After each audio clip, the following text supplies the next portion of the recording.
Kalau menggunakan definisi ini, maka kita bisa memahami politik bahkan pada diri kita sendiri.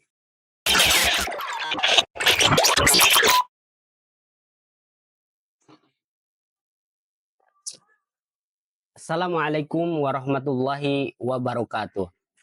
Hai teman ngopi sekalian, sampai jumpa lagi di channel kesayangan kita, Ngohwah Club, channel tempat kita ngaji dan tentunya ngopi, dan tempat kita merajut ukhuwah.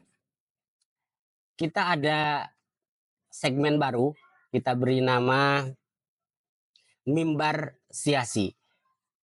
Segmen ini dirancang khusus untuk membicarakan tentang tema-tema politik, tetapi dari bahasa yang sederhana, namun dia punya panduan teoritis atau tidak terkelupas dari rujukan-rujukan ilmiah.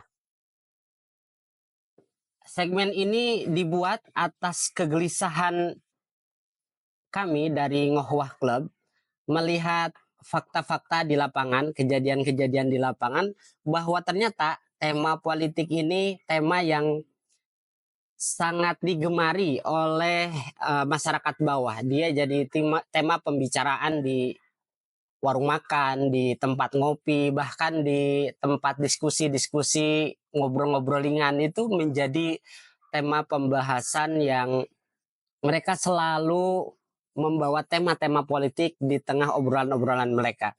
Nah, namun yang menjadi catatan adalah seringkali kami melihat apa yang dibahas oleh mereka, terutama dalam konteks pembahasan tema politik, itu cenderung politiknya itu jadi dipahami sebagai politik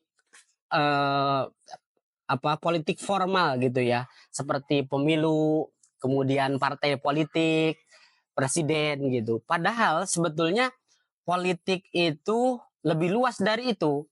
Nah, untuk bisa memahami secara lebih mendalam bahwa politik itu tidak hanya sekedar sebagai politik formal yang kita misalnya lihat di media massa seperti pemilihan bupati, pemilihan gubernur gitu ya, atau di tahap tataran di level nasional pemilihan presiden. Nah, kita harus tahu apa itu ilmu politik.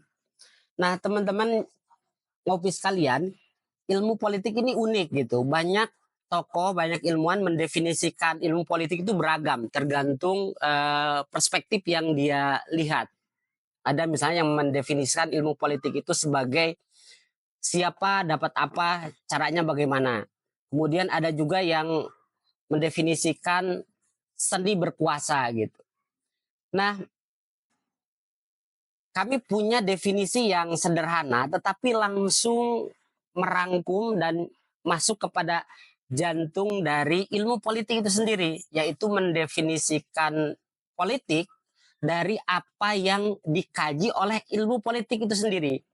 Atau dalam bahasa yang agak berat, jadi secara ontologi atau apa yang dikaji oleh ilmu politik itu, ilmu politik itu didefinisikan sebagai ilmu yang mempelajari relasi kuasa. Itu definisi ilmu politik secara ontologi atau secara dari sudut pandang apa yang dikaji. Sebagaimana misalnya ilmu sosiologi itu diartikan dengan ilmu yang mempelajari relasi antar individu, individu dengan individu, individu dengan kelompok, atau kelompok dengan kelompok. Itu definisi ilmu sosiologi. Nah, ilmu politik pun secara ontologi demikian. Tadi ya, ontologi itu dalam pemahaman agar bisa kita pahami adalah dari apa yang dia kaji. Nah, inti atau pelajaran yang dikaji oleh ilmu politik adalah relasi kuasa. Jadi ada dua kata kunci, yaitu relasi dan kuasa. Nah, konsekuensi dari definisi ini relasi kuasa yang tersaji atau terjadi dimanapun, maka di sana berarti terjadi proses politik. Apakah itu di rumah, apakah itu di tempat ibadah seperti masjid, apakah di majelis taklim, atau di tataran yang lebih tinggi di level negara. Nah, dengan definisi yang sederhana ini kita menganggap bahwa politik itu sesuatu yang sifatnya itu lekat dengan kehidupan kita sehari-hari. Jadi tidak dipahami seperti tadi gitu, definisi ilmu politik yang formalistik gitu. Ya seperti partai politik, itu pemilu dan lain sebagainya. Kalau menggunakan definisi ini, maka kita bisa memahami politik bahkan pada diri kita sendiri. Seperti itu. Itu teman-teman inti yang ingin saya sampaikan. Ada dua catatan penting. Pertama, kami melihat masyarakat itu cenderung melihat politik itu dari aspek politik formalnya saja, padahal tidak demikian. Politik itu justru beroperasi atau terjadi pada kehidupan kita yang paling dekat, di rumah, di masjid, di masyarakat, seperti itu.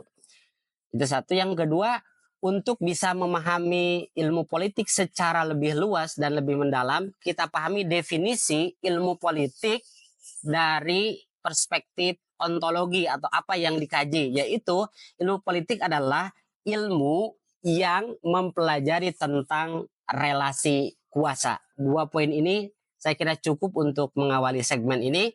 Sampai jumpa, kita ketemu lagi pada konten berikutnya. Assalamualaikum warahmatullahi wabarakatuh.